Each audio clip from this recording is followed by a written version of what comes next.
everyone, it's Madison Gesiotto coming to you once again with the good news. Now, I know it's been another week of ups and downs when it comes to COVID-19 and so much else, but as always, there are so many reasons to smile. There are so many stories of hope and positivity out there that we simply don't hear enough of. So here are some of my favorite stories of hope from this week. First off, two sisters reunited after 50 years apart. Older sister Doris was just 20 years old when she last saw her half-sister, 6-month-old Bev. Bev was put into foster care, ultimately adopted. Doris looked for her for many years, wasn't able to locate her, but this act of God brought these two sisters back together.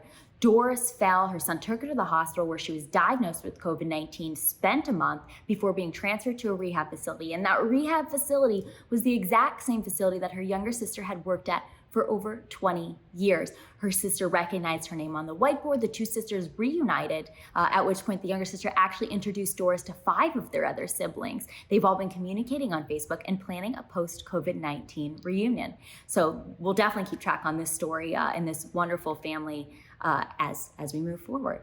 Another great story and bringing some hope to so many, as we continue to wait for a vaccine. And, there's a lot of difficulties and confusion when it comes to testing, but the FDA has now approved the development of at-home tests.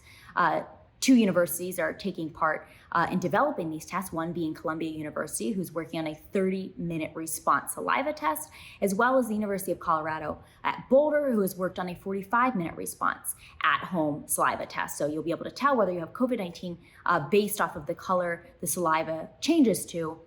These tests are obviously being developed. We'll keep track on these as well as others as they come up. And this is a heartwarming and emotional reunion you don't want to miss. This wife, children, and their dogs reunited with the dad of the family who spent 100 days away from them as an EMS worker working on the front lines of COVID-19. The family was beyond ecstatic to see him, and you definitely want to check out this video. As always, we'll keep track on stories of hope, stories of positivity, and so much more to share with you. If you have stories from your communities and things that have gone on that you haven't seen on the mainstream media and you want to see us report on the good news, be sure to share them with us, and we'll be back soon with more good news.